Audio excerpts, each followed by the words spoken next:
Halos karamihan po ng tao ngayon ay ayaw po nilang pinag-uusapan yung kanilang pagkakamali o pagbagsak sa buhay. Bakit? Dahil nahihiya sila. Nahihiya silang malaman ng iba na mahina sila. Kasi po tayong mga tao, dahil sa pride, gusto nating makita tayo na malakas, matalino, at magaling. Kaya nga kapag titingnan niyo po yung mga social medias ngayon sa Facebook at Instagram, halos magaganda at gwapong picture ang pinopost natin dahil ayaw nating makita tayo na pangit. Pero alam niyo po ba ang ganda nung sinabi ni Hugh Prater? Ang sabi niya doon, when I have listened to my mistakes, I have grown. Kapag natututo ako sa mga pagkakamali ko, natututo ako. Isa po sa pinakamagandang mababasa natin sa Bible. Kasi kapag binabasa po natin ang mga Bible character sa Bible, hindi po niya sino-sugarcoat ang buhay nila. For example po, si Abraham ay tinawag na friend of God sa James chapter 2 verse 23. Ang sabi doon, sumampalataya si Abraham sa Diyos at dahil dito, itunuring siyang matuwid. Tinawag pa nga siyang kaibigan ng Diyos. Si Abraham ay kaibigan ng Diyos pero sa kabila nun, ano ang sinulat sa Bible? 2 beses siyang bumagsak sa same na pagkakamali which is lying. 2 beses siyang bumagsak. Yung unang pagsisinungaling niya kanino? Dun sa Pharaoh. Yung pangalawa dun sa Abimelech. 2 beses siyang bumagsak. Si Moises, pangalawang tao. Makikita natin sa Exodus 33 verse 11 na kung mag-usap sila ng Diyos ay parang magkaibigan talaga. Sa Exodus 33 verse 11 po yun. Pero kung babasahin natin ang buhay niya, yung buong buhay ni Moises, meron siyang anger issue. At yun nga yung naging dahilan kaya hindi siya nakapasok sa promised land. Sino po? Si David, ang tinaguriang a man after God's own heart. Bumagsak din po siya. Bumagsak siya sa adultery, murder, pride, even sa polygamy.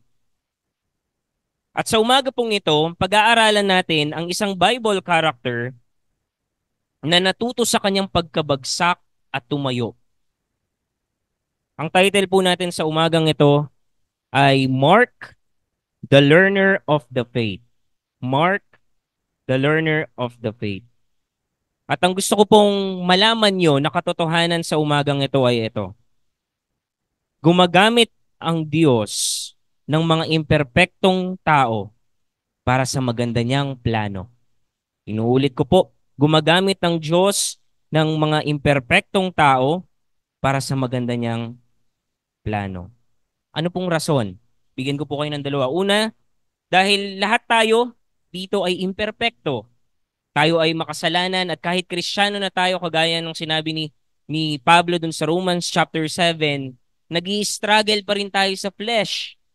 Nagpe-fail pa din. Pangalawa, bakit gumagamit ng Diyos sa mga imperpektong tao? Dahil gusto iyain ang mga malalakas at magagaling. Anong sabi ni Pablo sa 1 Corinthians chapter 1 verse 26 to 29? Sabi dito ni Pablo, mga kapatid, isipin niyo kung ano ang inyong kalagayan ng tawagin kayo ng Diyos. Ilan lamang sa inyo ang masasabing matatalino sa paningin ng mundo, at iilan lamang ang makapangyarihan o nagmula sa mga kilalang angkan. Ngunit, pinili ng Diyos ang mga itinuturing ng mundo na mangmang upang hiyain ang marurunong. Pinili ng Diyos ang mga itinuturing ng mundo na mahihina upang hiyain ang malalakas. At pinili ng Diyos ang mga itinuturing ng mundo na mababa at walang halaga upang mapawalang halaga ang itinuturing ng mundo na mahalaga. Kaya walang makakapagmalaki sa harap ng Diyos, sabi ni Pablo. Kaya ngayon po, sino po ba tong si John Mark? Bakit nasabi kong imperfect siya? Pero bago po yun, gusto ko siyang ipakilala sa inyo. Kapag nagbabasa po kayo ng New Testament, 9 times nyo siyang matatagpuan doon. 9 times siyang mababanggit dyan po sa mga nakasulat na talata dyan. At siya din ay anak ni Maria, na kung saan itong Mariang ito ay ipinagamit niya yung kanyang bahay para maging bahay dalanginan ng mga mananampalataya. Si Mark din po kapag binasa nyo ang kanyang early days, siya ay isang kabataan na hindi mapagkakatiwalaan. Hindi siya mapagkakatiwalaan at liban doon, sabi ng ibang mga church historians kagaya ni Eusebius na siya ay naging interpreter at naging personal assistant ni Pedro for many years. Kaya nga, nagkaroon siya ng pagkakataon na isulat lahat ng itinuro ni Pedro patungkol sa Panginoong Hesus, pati yung buhay niya ng Panginoong Hesus. Dahil kay Pedro, dahil meron silang personal connection, na isulat niya yung Book of Mark. Siya po ang author ng Book of Mark, si John Mark. Ngayon, tingnan po natin kung ano matututunan natin sa kanyang buhay. Simulan po natin sa kanyang pagkakamali. His mistakes and failure. Simulan po natin kung paano siya bumagsak.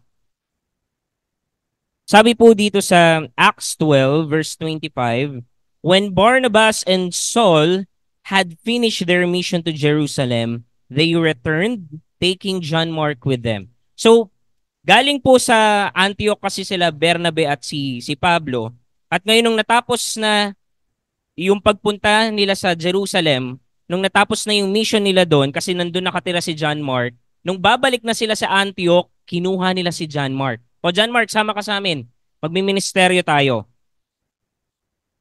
At ngayon po, pagdating sa Acts 13 verse 4 to 5, makikita nyo dito na pumunta sila sa island of Cyprus, na kung saan si Bernabe at si Pablo ay nagpipreach sa synagogues. Kapag sinabing synagogues, ito yung mga simbahan ng mga Hudyo. Sila ay nagpipreach doon ng salita ng Diyos at ngayon si John Mark ang kanilang assistant. Yan si John Mark. Kaso nagkaroon ng problema. Kasi sa island of Cyprus, isa lang ang natala ni Luke na naging believer. At yun ang governor ng lugar na yon. Yung governor ng lugar na yon. At after nun, ito ang nangyari na nakakalungkot.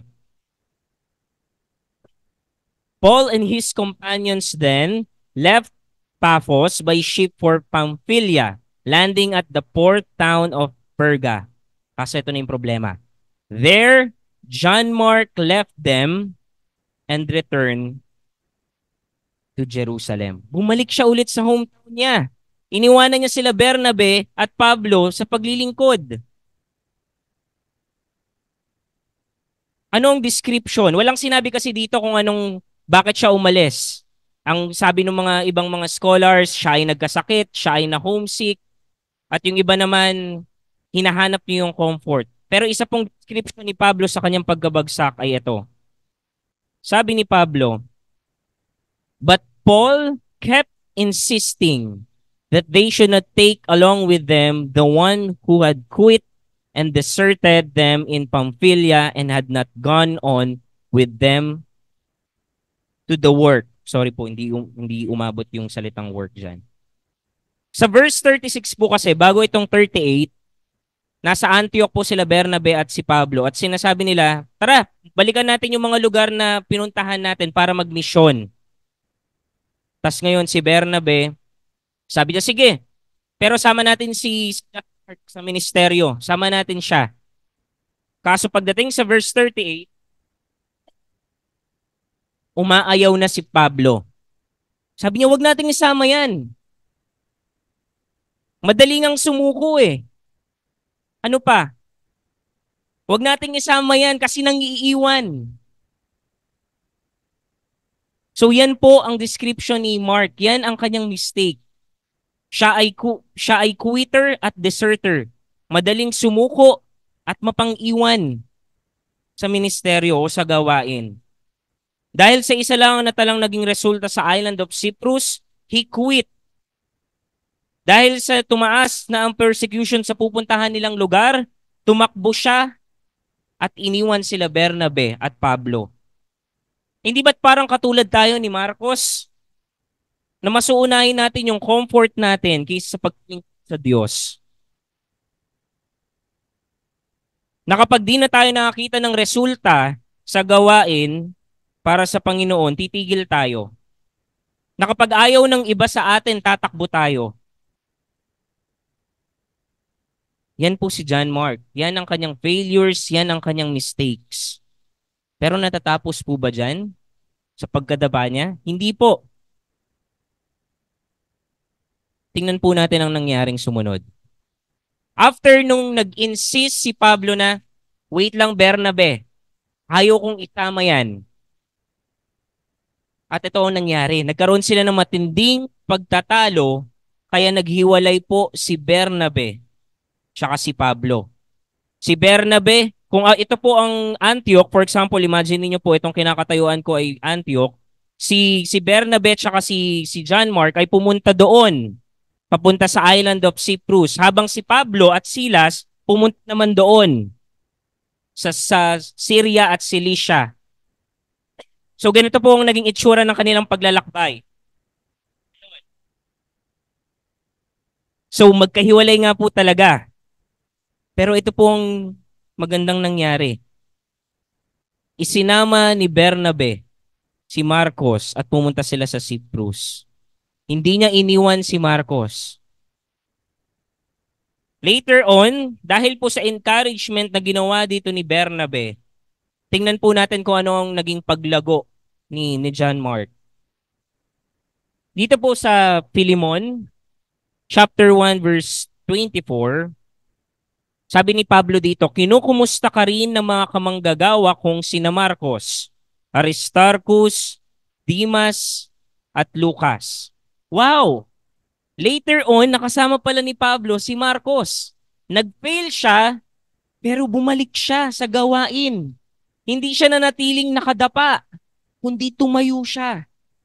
At hindi lang po ang magandang nangyari kay Marcos. Sa 2 Timothy chapter 4, verse 11, ito po ang nangyari.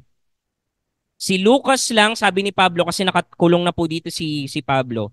Sabi ni Pablo kay Timoteo, si Lucas lang ang kasama ko, kaya isama mo na rin si Marcos na sa pagpunta mo rito dahil malaki ang maitutulong niya sa mga gawain ko. So hindi lamang siya nakabalik sa gawain, hindi lamang siya nakatulong kay Pablo, kundi malaki ang tulong niya kay Pablo. Naging effective at efficient si John Mark ulit dahil sa ginawa ni Bernabe. Nakatayo siya ulit. Ano pong makikita natin dito? Hindi po naghahanap ng perpekto ang Diyos ng tao. Hindi siya humahanap ng perpektong tao para gagamitin sa ministry. Kagaya ni John Mark, gusto ng Diyos na magkaroon tayo humility before Him, na aminin na Panginoon, kailangan ko pong ibigay ang buhay ko sa inyo. Panginoon, inaamin ko na nagkamali ako. Gamitin mo ako, Panginoon. Tulungan mo akong makatayo. Alam niyo po ba minsan bakit di tayo nakakapaglingkod sa Diyos? Dahil nakatingin tayo dun sa failures natin. But God is much bigger than our many mistakes. Actually po kapag titingnan natin yung Philippians chapter 3 verse 13, even yung achievements ay nakaka-paralyze. Pero si Pablo ang sabi niya, mga kapatid, hindi ko sinasabing naabot ko na ang ganap na buhay. Ngunit ito ang ginagawa ko ngayon. Kinakalimutan ko na ang nakaraan at pinagsisikapan kong makamtan ang nasa hinaharap. Alam niyo po ba, hindi lamang nanatiling efficient at effective si Mark sa paglilingkod niya kay Pablo. Hindi lamang natapos doon. Hindi siya nanatiling, okay naman na eh. Kinompliment na ako ni Pablo, so okay na. I-stop na ako. Pero hindi po. According po dito kay Eusebius na isang historian, sabi dito, and they say that this Mark was the first that was sent to Egypt, and that he proclaimed the gospel which he had written and first established churches in Alexandria. So kung titingnan nyo, hindi lamang siya naging kagamit-gamit kay Pablo, kundi siya ay sumulat ng isang eyewitness account na galing kay Pedro at ginamit niya yun para palakasin ang mga churches sa Egypt. Alam niyo po ba, sabi pa ni Eusebius, Mark is also credited with the establishment of churches in Alexandria. Yung mga churches sa Alexandria ay isa si John mga nagpumpisa noon. Ganyan nakatayo at nagpatuloy si John Mark despite of his mistakes. Bilang application po sa kanyang mga mistakes, ito ang dapat nating matutunan. We should learn from our mistakes. Kailangan nating tumayo mula sa pagkakadapa natin. Yan ang pinakakailangan natin. Yes, babagsak tayo bilang Kristiyano, kagaya ni John Mark. Pero hindi tayo dapat manatiling nakadapa. Tumayo tayo dapat. Pangalawa, punta po tayo sa kanyang relationships and partnerships. May tatlong tao po kung ipapakilala sa inyo na naging parte ng buhay ni John Mark at naging dahilan ng kanyang paglago. Una po, ang kanyang nanay. Sa Acts 12, verse 12, sabi doon, nang maunawaan niya ang nangyari, si Pedro po ang tinutukoy ni Lucas dito, pumunta siya sa bahay ni Maria na ina ni Juan, Marcos. Maraming tao ang nagkakatipon doon at nananalangin. Isipin niyo po, yung bahay nila Marcos, hindi lamang may nagagather na Christian, kundi marami ang nagtitipon. Ibig sabihin, imagine niyo malaki bahay nila John Mark. Ibig sabihin, mayaman sila. At yung nanay po ni John Mark, makikita nyo dito na ipinapagamit niya ang kanilang bahay para sa Panginoon. Ang nanay niya ang naging example sa kanya na gamitin mo ang lahat ng meron ka para sa Diyos. Alam niyo po ba sa aking pag-aaral, sabi ng mga scholars na even yung Gethsemane na ginagamit ng Panginoon sa pananalangin at yung Last Supper ay nire-relate sa possession ng nanay ni John Mark. Kaya nga po kung aalamin natin kung saan nanggagaling yung katangian ni John Mark na handa niyang ipagamit yung talent niya as interpreter, as writer, as assistant para sa Panginoon, nakuha niya po yan sa nanay niya. Kaya napaka-importante po na naging ng nanay niya sa buhay niya. Pangalawa, Barnabas. Tingnan natin si Barnabas. Sa Colossians chapter 4 verse 10 po, makikita niyo dyan na pinsan ni John Mark si Bernabe. Sabi dito, kinukumusta kayo ni na Aristarchus na kapwa ko bilanggo at Marcos na pinsan ni Bernabe. So magpinsan po sila. At nakita natin kanina dun sa Acts 15 verse 36 hanggang 40 na si Bernabe ang ginamit ng Diyos para palakasin siya sa buhay pananampalataya. Si Pablo, nakita po natin kanina na sumusuko na siya kay Marcos. Huwag nating isama yan, quitter yan, deserter yan. Pero si Bernabe, ano pong ginawa niya? Nanindigan siya na kailangan nating palakasin si Mark. Hindi lang basta iwanan at pabayaan. Isipin niyo po kung hinayaan nila siya, anong mangyayari? Yung mga sinabi ko po bang pagtayo kanina, mangyayari yun? Minsan po kasi pag may nakikita po tayong mga kapatid na nagkakamali, iniisip natin, hindi na ako mag-i-invest sa'yo. Baka masayang lang. Pero si Bernabe po, nag-invest siya sa failure niya na cousin. Si Pablo po, nakatingin dun sa misyon na napaka-importante na hindi ko dapat iristo sa mga imperfect or undependable people. Pero si Bernabe, pinakita niya na ang misyon ay patungkol sa pag-redeem sa mga people after their failure. Sabi ni Pablo, it's the mission. Sabi ni Bernabe, it's the people. Kung katulad man po tayo ni John Mark na nakakaranas ng pagbagsak, huwag po nating ilayo yung ating sarili sa ating mga kasamang Kristiyano. Dahil lalo tayong mahihirapan. Pag bumagsak po tayo, tumakbo tayo sa mga kapwa nating mananampalataya. Kaya nga, ang church kasi ay katawan na kung saan nag-share tayo ng burdens kagaya na makikita natin sa Galatians chapter 6 verse 2. Yan si Bernabe. Yan po ang naging parte, Bernabe, sa buhay ni John Mark. Sino po yung susunod? Yung susunod ay si Pedro. Si Pedro po. Kung si Pablo po ang spiritual father ni Timothy, Si Peter naman po ang spiritual father ni John Mark. Sabi po sa 1 Peter chapter 5 verse 13, kinukumusta rin kayo ni Marcos na itinuturing kong anak. Na itinuturing kong anak. Spiritual son po ni Peter, si John Mark. Naging interpreter po at naging assistant ni Pedro si John Mark, kagaya po na nasabi ko kanina. At ako po personally, ang tinuturing ko pong spiritual father ay si kuya ko. Kasi siya po yung ginamit ng Panginoon para makakilala po ako sa Panginoon. Pero bakit po tayo may binabasa ngayon na Mark? Dahil po yan sa bahagi ni Pedro sa buhay ni John Mark. Ibinahagi niya ang Panginoong Hesus kay John Mark na naging dahilan kaya nagkaroon ng pagbabago sa buhay din ni John Mark. At ginamit ni John Mark yun, yung pagkakakilala niya sa Panginoong Hesus para ipakilala din siya sa iba. Napaka ganda po ng bahagi ng mga taong ito sa buhay ni John Mark. At nakita natin na, Lord, napaka makapangyarihan mo kasi kaya mong gamitin yung mga tao, yung ibang mga kapatiran para palakasin ako. Yun yung nakita natin dito eh.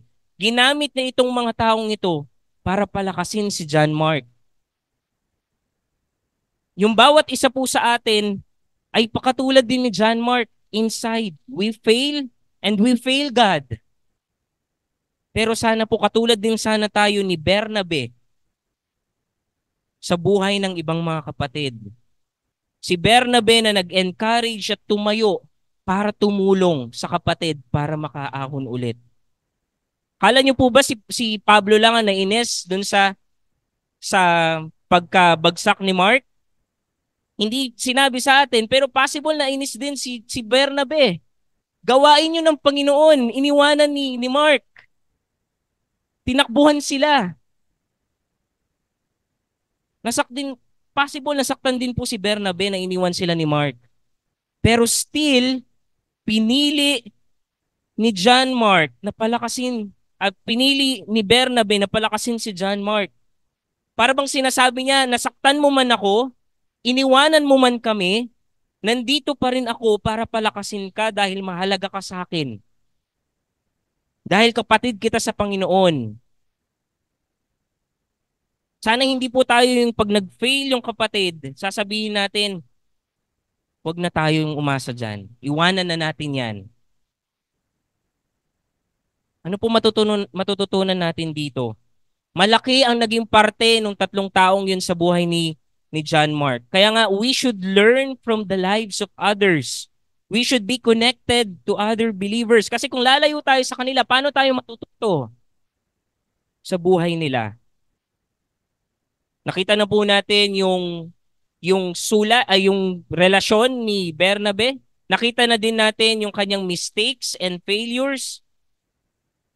Ngayon po, punta na po tayo sa kanyang writings. Sa kanyang mga sulat. Yung binabasa po nating Book of Mark sa Lord's Supper, ayan po ang pinaka-shortest synoptic gospel. Bakit po? Si Matthew po kasi ay may 28 chapters, habang si Luke naman ay may 24 chapters. Pero si Mark, 16 lang ang chapters na meron siya sa libro niya. At marami pong nag-aaway ng mga scholars kung kailan isinulat to ni Mark. Sinasabi nila, isinulat to ni Mark before mamatay si Pedro. Isinulat to ni Mark after mamatay ni Pedro. Pero hindi na po mahalaga yon kung kailan niya sinulat. Pero according po sa mga nabasa ko, isinulat po, sabi ni Mark Bailey, na author ng New Testament Survey, Mark was written, when Mark was written, believers were suffering at the hands of Roman Emperor Nero. Habang isinusulat ni Mark yung Gospel of Mark, ang nangyayari sa mga Kristiyano ay nag-undergo sila ng persecution sa emperor na si Nero. At alam niyo po ba, sinisi pa ni Emperor Nero itong mga Kristiyanong ito sa pagkatunog ng lugar na Rome. Kaya nga mas umigting yung persecution sa mga Kristiyano. At according po sa testimony ng 2nd century church father ni si Clement of Alexandria, Ang gospel po ng Mark ay isinulat sa Roma. At ni-request din to ng mga Roman Christians na gustong makarinig ng salita ng Diyos dahil sa kanilang pinagdaraan ng persecution. At nung natapos yun ni John Mark, dinala niya sa kanila. Dito sa sulat ni Marcos, ano ba ang pinapakita niya sa mga ginagamit ng Diyos? Makikita natin sa sulat ni Mark na ang plano ng Diyos ay nangyayari dahil sa paggamit niya sa mga fallible people kagaya ng kanyang mga disipulo. Bigyan ko po kayo ng example kung ano ang mga failures ng kanyang mga disipulo na ipinakita ni Mark sa kanyang sulat. Sa Mark chapter 4 verse 13, kasama na din ng chapter 7 verse 18, pinakita doon na kapag nagtuturo ng parable or anumang teaching ang Panginoong Hesus, hindi maintindihan nitong mga disipulo yung tinuturo ng Panginoong Hesus. Tapos, kapag kahit nakita na nila yung mga miracles, napakaraming miracles, magda-doubt pa rin sila. For example, nakita nila yung mga miracles ng Panginoong Hesus, tapos pagdating dun sa storm, nag-doubt sila. Ano pa?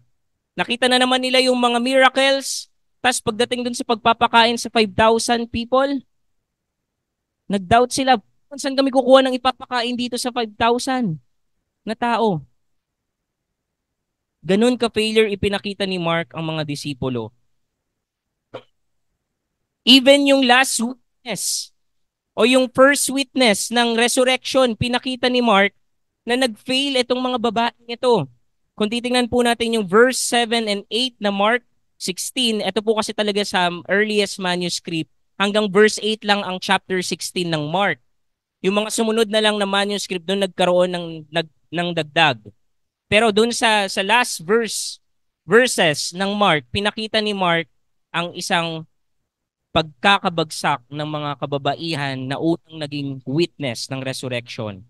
Doon sa verse 7 po kasi inutusan sila na sabihin nyo sa mga disipulong wala nang laman ang libingan. At punta sila doon sa Galilee kasi mauuna na ako doon. Pero sa verse 8, makikita nyo po doon na wala silang pinagsabihan dahil takot na takot sila. Ano pa po? Balik tayo sa mga disipulo. Habang ang Panginoong Hesus ay pine-prepare niya yung sarili niya doon sa greatest act of service na papakita niya sa buong humanity, anong iniisip ng mga disipulo niya? Panginoon, anong posisyon ko kapag naupo ka sa kaharian?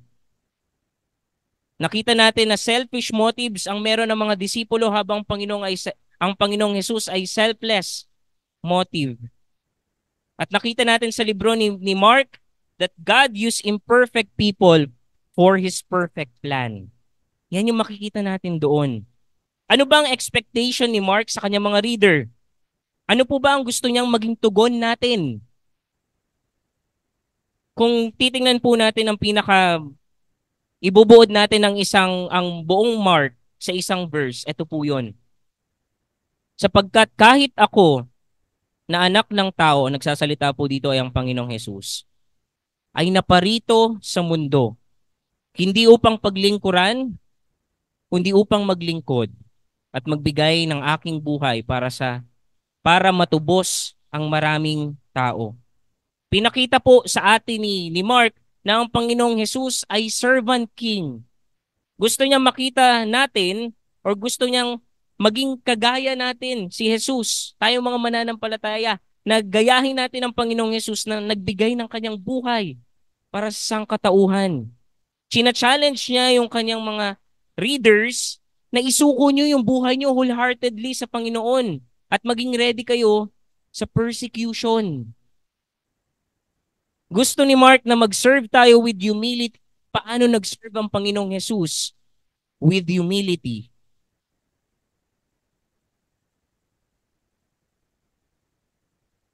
Ayan po.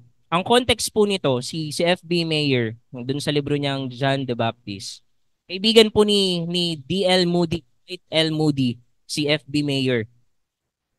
At ngayon po, meron siyang narinig na kung saan yung isang pastor ay binoto bilang the most humble pastor in America. Tas ngayon, yung congregation naghanda ng medal at isinuot dun sa pastor. Sabi nila, to the most humble, ang pinaka mapagpakumbabang pastor sa Amerika, sinuot nila. Kaso next Sunday, kinuha ulit nila yung medal. Bakit? Sinuot niya yung medal next Sunday. Sabi ni F.B. Mayer, the only hope of decreasing self is an increasing Christ. Ayaw mong maging selfish, ma-pride, mayabang, dapat si Kristo ang naitataas sa buhay mo. Bilang application po sa mga kasulatan ni Mark, we should serve and sacrifice our lives for Christ. Nakita po natin sa buhay ni Mark mula sa kanyang pagkabagsak hanggang sa pagtayo niya ulit na hindi naging madali buhay Kristiyano at yan ang realidad. Hindi madali. Pero may kapayapaan tayong mararanasan kung si Kristo ang naghahari po dito. Kaya nga po dun sa buhay ni Mark, ano ang nakita natin? Ito po ang tandaan natin na gumagamit ang Diyos ng mga imperpektong tao para sa maganda niyang plano. At yun na nakita natin sa buhay ni Mark. At sana po, kagaya ng mga natutunan natin, imperpekto man tayo, isuko po natin ang buhay natin sa Panginoon at ipagamit natin ang ating buhay kung paano nagpagamit din si Mark sa Panginoon. Magandang umaga po sa inyong lahat.